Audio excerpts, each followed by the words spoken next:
whole lot of dripping going on. On and on and on and on. Come on over, baby. A whole lot of dripping going on. Where's my folder? Your folder? Where is my folder? Does your dog bite? No. I thought you said your dog does not bite. That is not my dog. Huh? I've got a bunch of movies that I've never seen before. You don't know what they are. Every episode, I'm going to spring one on you. It might be good. It might be bad. We'll watch it and talk about it. Welcome to the basement. The one constant through all the years, Ray. Baseball. America has rolled by like an army of steamrollers. It has been erased like a blackboard, rebuilt and erased again. But baseball has marked the time.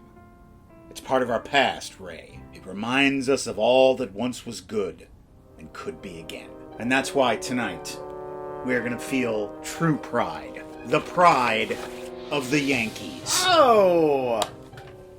Released in 1942, TPOTY stars Teresa White and basement alums Walter Brennan, Gary Cooper, Dan Duryea, and Babe Ruth. It was directed by Sam Wood and written by Joe Swerling and Herman J. Mankiewicz. Mank! Yes! Pride of the Yankees was nominated for 11 Oscars and won only one for Best Editing. Teresa White did not win Best Actress for her role in this film, but she did win Best Supporting Actress that same year for her role in Mrs. Miniver. I'm enthusiastic about it. I come from a line of Yankees fans. I hope this gift will become the pride of your household.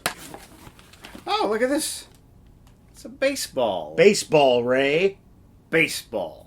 So don't take yourself out to the ball game. Don't take yourself out to the crowd. Take yourself over to the old leather couch, where we'll be thrilling at the crack of the bat and the roar of the people yelling for baseball as we watch the pride of the Yankees.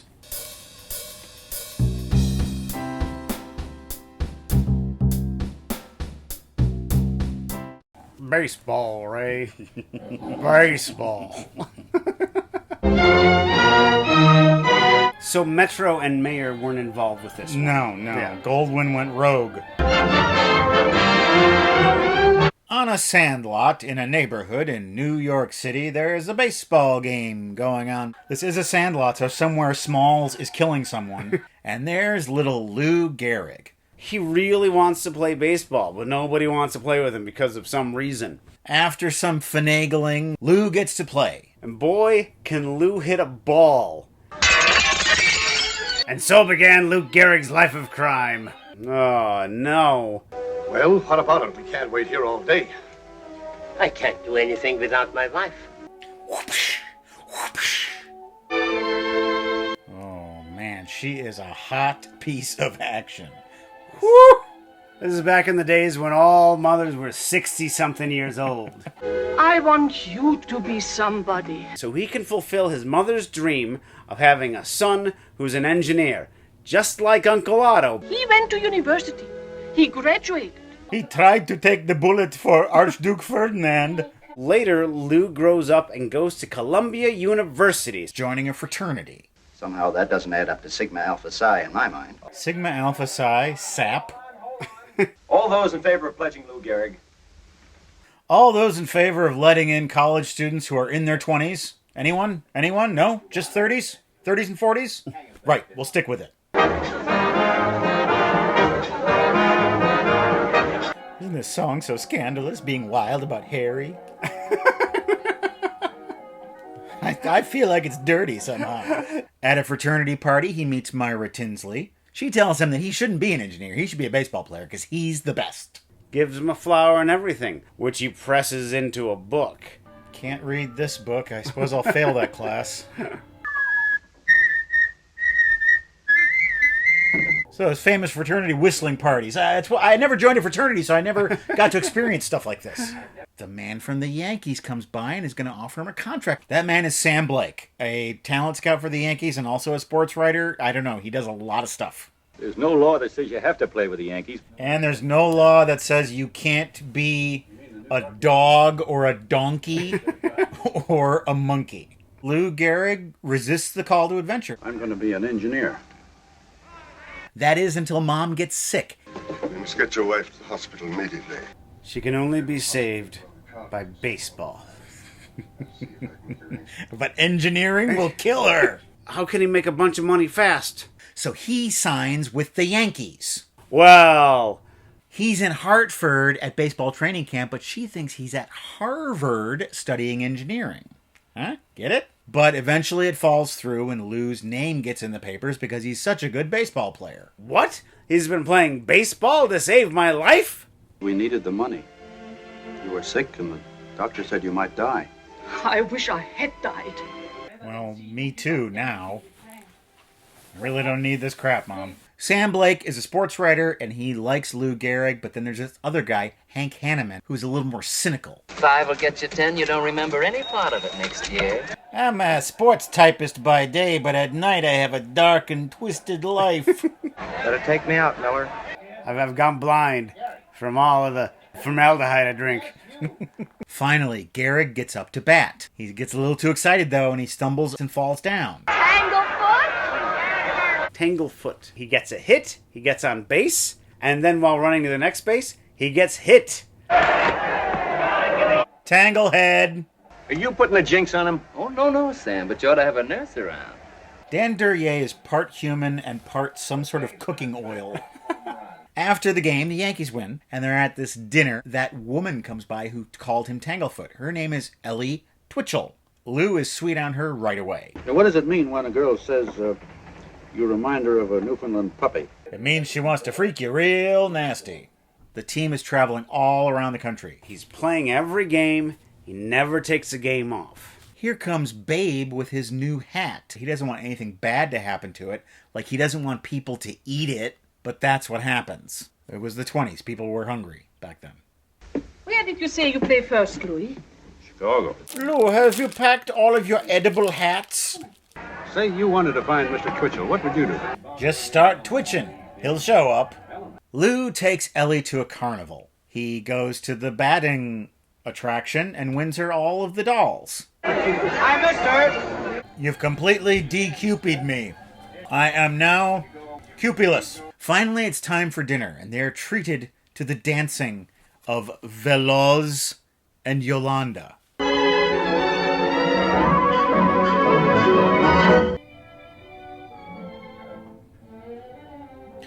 I don't know about you, I'm enjoying this little break from saying things.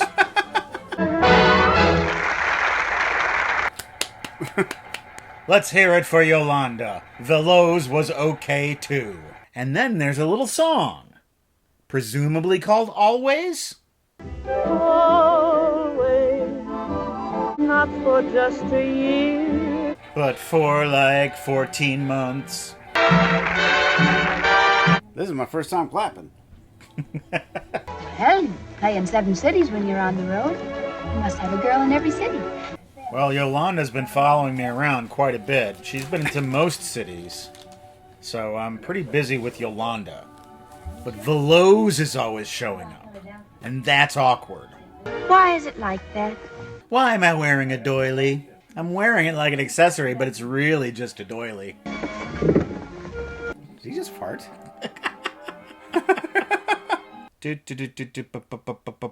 A sick boy is in a hospital. He's being visited by none other than Babe Ruth, who promises to hit him a home run right up center field. Lou Gehrig goes to talk to him. Billy? You ever been to a Gladiator movie? Could you knock a home run for me this afternoon? Why, but you've already been promised one by Babe Ruth. You're only allowed one in this hospital, son. This is the poor people's hospital. Can you hit me 2 home runs? And Gehrig says, sure, I'll hit you 2 home runs. Ladies and gentlemen, this is Bill Stern speaking from Sportsman's Park and St. You remember me, Bill Stern, famous sportscaster. My grandson, Howard, will take up my mantle as a radio man. First he'll be real dirty on terrestrial radio, and then he'll move to... I don't even know why I said terrestrial radio. I don't know what that means. But he'll move to something called non-terrestrial radio, and then he'll get real serious and respected. I got all my copy done. The Bambino, of course, nails that homer right over center field, just like he promised, because that's Babe's thing. Folks, this is going to be a great day for little Billy in the hospital. Lou Gehrig has promised to hit 2 home runs for him. Struggling baseball teams will have to take little Billy on the road for them, because then they'll promise him home runs and then they'll actually hit them. He hits the first home run, no problem. Yeah, everybody's got 1 homer in him. But 2? He keeps striking out. He keeps striking out. He gets to his final at-bat, and they're going to walk him. But Lou manages to hit one of those wild balls and makes it a home run anyway. Proving mathematically that he's far superior than Babe Ruth. I can do anything. I am the puppet master. There's a surprise party for Lou when he gets home. Be home almost any minute. I don't know what's keeping him. Meine strudel is getting damp. Not yet. Hey. It looks like the sick boy in drag. The family is so happy to see him. There's something I got to tell you. I'm going to be Mr. Twitchell. Mr. Lou Twitchell. You ought to be jealous of you, because you're so pretty and everything. I'm jealous of you myself. You give me the Twitchells in my pants. The happy couple has got their first home and they're decorating it. If you are looking for the chiffon, I found it, Mom. Just what I want. The chifforobe is very bust-upable. But Mama is a little overbearing. She wants her wallpaper on the wall. She wants her chifforobe to be in the chifforobe spot. Quack, quack, quack, quack. Mom, this little rose pattern I picked out. Hello, Wood? This is Samuel Goldwyn. We need something for the ladies in this movie. There's just too much baseball. Possibly some sort of home decorating part. Oh, yes? Oh, it's already under control? Oh, and you made it into a conflict. Wonderful. No, have you considered montages for the baseball parts? Good. That'll really speed things up. Bye. Here's your coffee, Mr. Goldwyn. God, it's so hot! He tells Mama to cool it down because Ellie is the boss of the house. And they call the mayor to come down. That's right, the mayor, the guy who marries people. And they get married right there. Your wedding trip. Atlantic City would be a good place. I hear they blew up the chicken man the other night, so today it should be okay. Lou's got to get to the baseball game. He's never missed a game, don't you know? And he gets pulled over by the cops.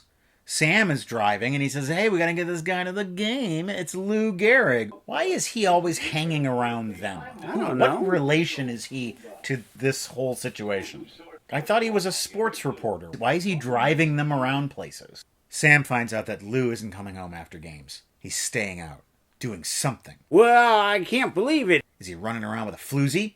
Or 2 floozies? Come with me, I'll show you. I'll show you what Lou's up to. He's just coaching little boys baseball. Time passes. Lou and Ellie have a happy married life. Gotcha. Why are you here? Who are you? What is your relationship to this young couple?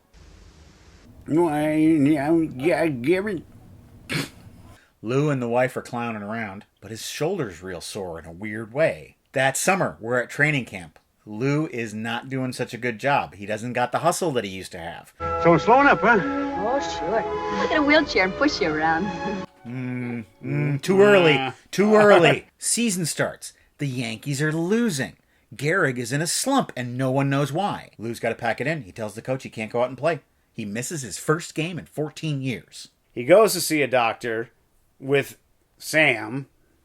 Why in a place like this they give you the x-ray, the cardiograph, the metabolism, the fluoroscope? They bleed you with leeches. They do all kinds of practices. Have you tried the water cure yet, where they wake you up in the middle of the night with a cold bath? Yeah.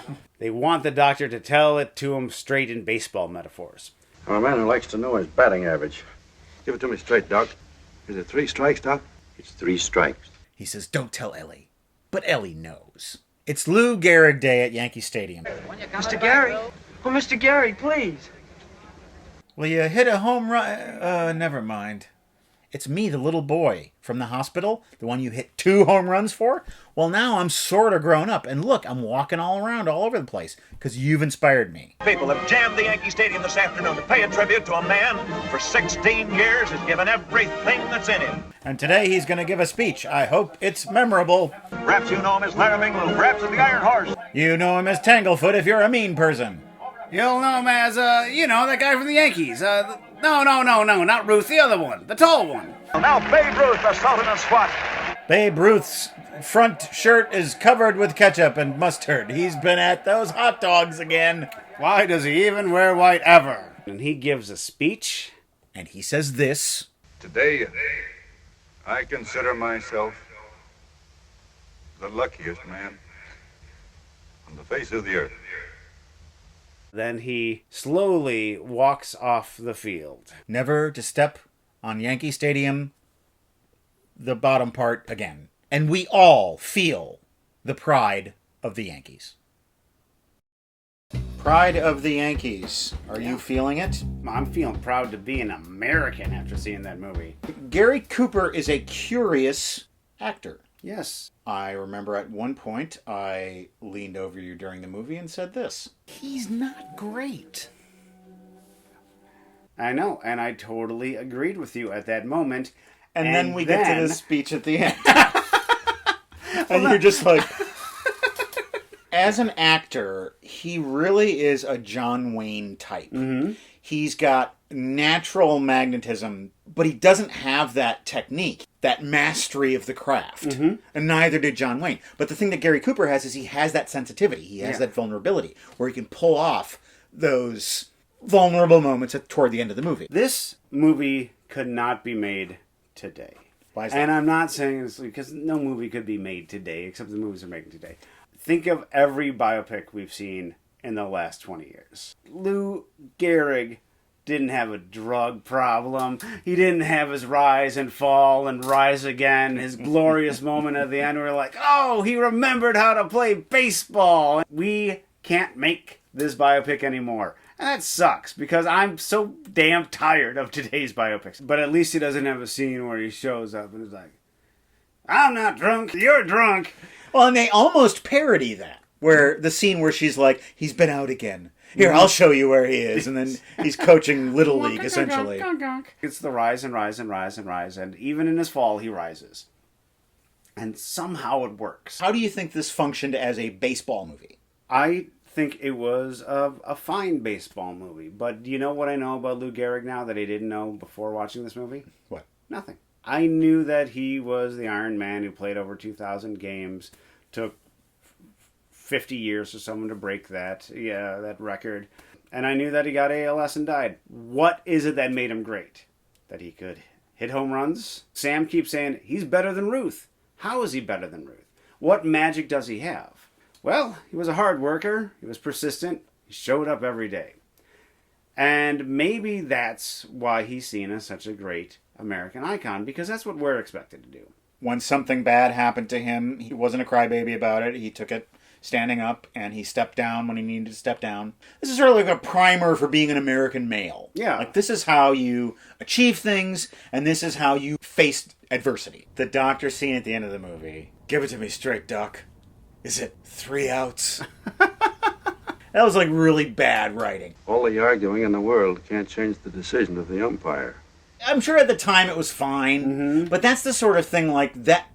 Nowadays, that sounds like an SCTV sketch. So tell me about your Yankees memories. My mother was a Yankees fan when she was a kid. One night when she was around 10 or 12 years old, is woken up by my grandfather in the middle of the night, and he's got a baseball. He's like, Caroline, look at this. Look at what I got for you. And it's signed by all of the Yankees from like 1956.